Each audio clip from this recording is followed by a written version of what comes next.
भ्रष्टाचार के विरुद्ध अपने आंदोलन को नई जमीन देते हुए सामाजिक कार्यकर्ता अन्ना हजारे ने अब राजधानी दिल्ली में अपने नए कार्यालय का उद्घाटन किया। अन्ना हजारे ने अपनी टीम की घोषणा करते हुए कहा कि यह 15 सदस्यों की टीम होगी। अन्ना ने टीम के 13 सदस्यों के नाम की भी घोषणा की, जिनमें से किरण बेदी, मेघा पाटकर, सुनीता गोदरा, शिवेंद्र सिंह चौहान, वीरेंद्र खोकर और अखिल गोगोई प्रमुख नाम है। अन्ना ने यह भी स्पष्ट किया कि उनका आंदोलन जारी है और उनके आंदोलन का मुद्दा भारत को भ्रष्टाचार मुक्त करना रहेगा और जन लोकपाल बिल की लड़ाई शामिल रहेगी। अन्ना ने लोगों को दीपावली की शुभकामनाएं भी दी। अच्छा, तो फिर मैं भी आ जाऊंगा। जो वॉलेंटियर्स यहाँ आए हैं,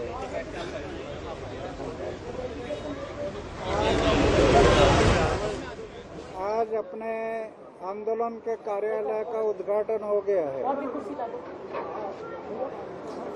अभी हम सब की जिम्मेदारी बढ़ गई है। कर्नल साहब के लिए कुर्सी ला दो, आपके लिए कुर्सी ला दो,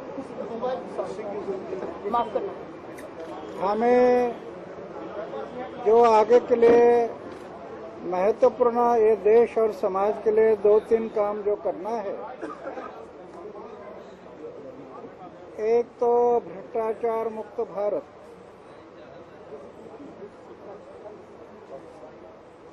भ्रष्टाचार मुक्त भारत में जन लोकपाल के लिए हम लड़ाई जारी रखी है, लेकिन जन लोकपाल वो कि सरकारी जन लोकपाल नहीं, हमारा जन लोकपाल। उसके बाद है राइट टू रिजेक्ट है, ग्राम सभा है, दफ्तर दिरंगाई है। ये सब कानून के लिए हम ये लड़ाई जारी रखेंगे। अगर ये 4-5 कानून आते हैं तो बहुत बड़ा करप्शन को ब्रेक लगेगा। उसके बाद दूसरा प्रश्न है हमारा, वो है संपूर्ण परिवर्तन। भ्रष्टाचार मिटाने के लिए कोई मंत्री पकड़ लिया, कोई ऑफिसर पकड़ लिया, उसकी जांच करो, ये ठीक है, जांच करना दोष नहीं। लेकिन जैसे हम शुरू में महाराष्ट्र में 6 मंत्री घर गए, मंत्री को पकड़ लिया, घर भी गए, लेकिन मंत्री घर जाकर करप्शन खत्म नहीं होगा। करप्शन को खत्म करना है तो सिस्टम को बदलना है, व्यवस्था को बदलना है। जब तक व्यवस्था में परिवर्तन नहीं आएगा तब तक करप्शन को ब्रेक नहीं लगेगा। वो काम हमें आगे के लिए करना और उसकी जिम्मेदारी वॉलेंटियर्स पर ज्यादा है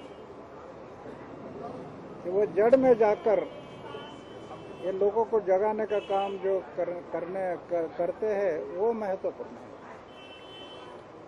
व्यवस्था परिवर्तन में बहुत सब्जेक्ट बहुत लंबा है। वो व्यवस्था परिवर्तन ऐसे सीमित नहीं है। व्यवस्था परिवर्तन में हो सकता है कि राजनीति का व्यवस्था परिवर्तन कैसे हो, न्याय व्यवस्था परिवर्तन कैसे हो, कृषि व्यवस्था परिवर्तन कैसे हो, किसान का व्यवस्था परिवर्तन कैसे, ये सब बातें इसमें आती है।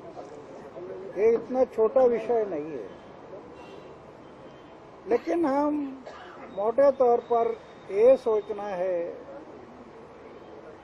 कि आज कम से कम प्रकृति और मानवता का जो दोहन हो रहा है, ये आगे आने वाले हमारी संतान के लिए बहुत बड़ा खतरा है। जो प्रकृति का दोहन हो रहा है,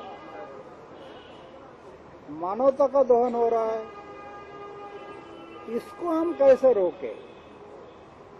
इन सब के लिए जालिम उपाय एक है, वो है देश की जनता का बड़ा से बड़ा संगठन। गांव से लेकर तहसील, जिला, स्टेट लेवल पर बहुत बड़ा संगठन हमें करना पड़ेगा। ये काम हम लोग सब मिलकर जो करेंगे कैसे होगा? सिर्फ शब्दों से काम नहीं बनेगा। कथनी से कहने वाले लोग हमारे देश में कम नहीं है। धर्म कारण, राजकारण, समाज कारण इतने लोग कहते 65 साल हो गए। इलेक्शन आने के बाद 2-2 घंटा पूरे नहीं होते भाषण देने में, लेकिन भाषण देते ऐसे बर्ताव नहीं होता, प्रभाव नहीं होता समाज में। इसलिए हमें परिवर्तन में कृति और शब्द को जोड़ने वाली लीडरशिप जो आप काम कर रहे हैं, कथनी और करनी, ये दोनों को जोड़ने वाली लीडरशिप जब तक खड़ी नहीं होगी तब तक प्रभाव नहीं होगा समाज। आज 65 साल में कथनी से तो बहुत लोग 2-2 घंटा कथनी से बताते हैं, लेकिन करने के जोड़ न होने के कारण प्रभाव नहीं होता। तो आगे के लिए दोनों बातें हमें देखनी है। इसलिए कबीरदास जी कहते हैं, कथनी मीठी खांड सी, कथनी मीठी खांड सी, करनी विष की लोए। कथनी छोड़ करनी करे तो विष का अमृत हो। कथनी छोड़कर करने की तरफ हम बढ़ जाए तो विष का अमृत हो जाता है। ये कबीरदास जी भी हमें कह रहे हैं। तो इसलिए वॉलंटियर जो काम कर रहे हैं, हम लोग भी काम कर रहे हैं, सब मिलकर हमें इन बात को हमें संभालना है। कथने में वेट जब तक नहीं आएगा तब तक प्रभाव नहीं होगा। कथने में वेट आना है तो चारित्र को संभालना बहुत जरूरी है।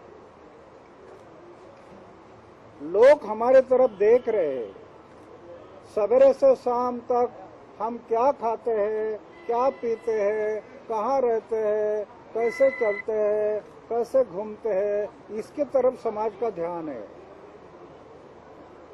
जरा भी हमारे में कमी रह गई तो शब्दों का वेट खत्म।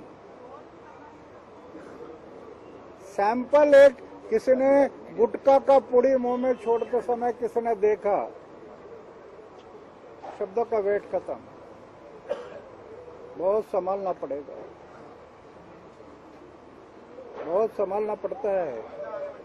आपके जानकारी के लिए मैं बता रहा हूं कि मेरा 75 ईयर मेरा एज हो गया, लेकिन मैं इतना सफर होता है, होटल में जाने के लिए भी मुझे संकोच लगता है।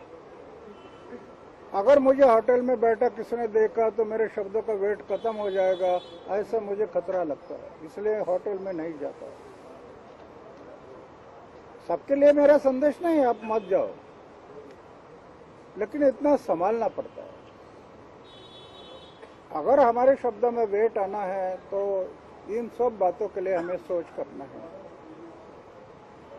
मुझे पता है कि आप एक सेवा भाव से काम कर रहे हैं। मैं अभी पूछ रहा था हमारे सब ये सीनियर कार्यकर्ताओं को कि ये तो वॉलंटियर बोल के सेवा बोल के काम कर रहे हैं, लेकिन भूखे पेट से बैठे हुए लोग सेवा कैसे करेंगे? इनके बारे में कहीं सोचते हैं हम लोग? अपने पल्लू का पैसा खर्चा करके घूमना, ये सब कुछ करना, ये कहाँ तक हो सकता है? इसलिए हम जनता को भी ये बताना पड़ेगा कि भाई आपकी भी जिम्मेदारी है, आप इसमें थोड़ी सहायता करने से आप हम सब मिलकर ये लड़ाई को आगे लेकर जाएंगे।